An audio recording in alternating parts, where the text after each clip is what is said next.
காங்கேயம் முத்துவின் original winners brand அரிசிகள் தரத்திலும் சுவையிலும் என்றும் நம்பர் 1.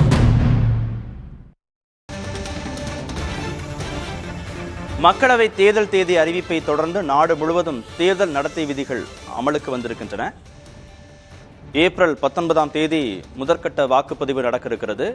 தேர்தல் தேதி அறிவிப்பை தொடர்ந்து நாடு முழுவதும் தேர்தல் நடத்தை விதிமுறைகள் அமலுக்கு வந்திருக்கின்றன. முழுவதுமாக அனைத்து நிர்வாக செயல்பாடுகளும் தேர்தல் ஆணையத்தின் கட்டுப்பாட்டின் கீழ் வந்திருக்கின்றன. மக்களவை தேர்தல் தேதி அறிவிப்பை தொடர்ந்து நாடு முழுவதும் தேர்தல் நடத்தை விதிகள் அமலுக்கு வந்திருக்கின்றன. செய்தியாளர் ரமேஷ் இணைப்பில் இருக்கிறார். ரமேஷ், தேர்தல் நடத்தை விதிமுறைகள்ல முக்கியமாக நம்ம கவனிக்க வேண்டியதெல்லாம் என்னென்னவாக இருக்கும் இனிமே? கார்த்திகேயன், தற்போது சென்னை தலைமைச் செயலகத்தில் தற்போது அந்த பணிகள் தொடங்கிவிட்டன. செய்தி மற்றும் மக்கள் தொடர்பு துறை சார்பாக இங்கு வைக்கப்பட்டிருந்த இந்த அரசுடைய சாதனை விளக்க படங்கள், குறிப்பாக முதலமைச்சர், அமைச்சர்களுடைய அந்த படங்கள் எல்லாம் தற்போது செய்தி மற்றும் மக்கள் தொடர்பு துறை அதிகாரிகள் அகற்றி வருகிறார்கள்.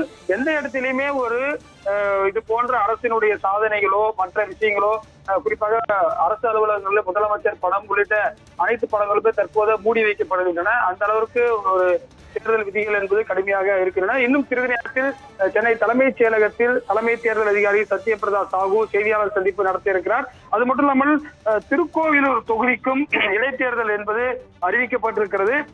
இது குறித்தும் அவர் விளக்கம் அளிக்க இருக்கிறார்.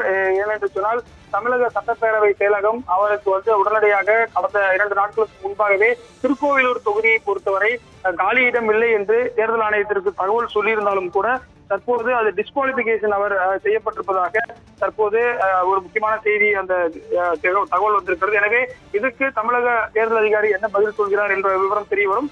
அது மட்டும் இல்லாமல் இந்த நடத்தை விதிகள் காரணமாக அமைச்சர்கள் கார்களில் இருந்த அந்த மூவர்ண கொடிகள் அகற்றப்படுகின்றன. அதே போல இந்த தமிழ்நாடு அரசு இலச்சினை அந்த லோகோவும் மூடி வைக்கப்படுகின்றன. அரசு கார்கள் குறிப்பாக தேர்தல் பணிகளுக்கு ஈடுபடுத்தக்கூடாது என்பதால் இது போன்ற நடவடிக்கைகள் ஆங்காங்கே அமைச்சர்கள் முதலமைச்சரை பொறுத்தவரை அவருடைய சொந்த காரில் தான் பயணித்து வருகிறார். அதே போல மற்ற அமைச்சர்கள் அரசு வாகனங்களை தற்போது எடுக்காமல் தங்களுடைய மற்ற வாகனங்களை எடுத்து வருகிறார்கள்.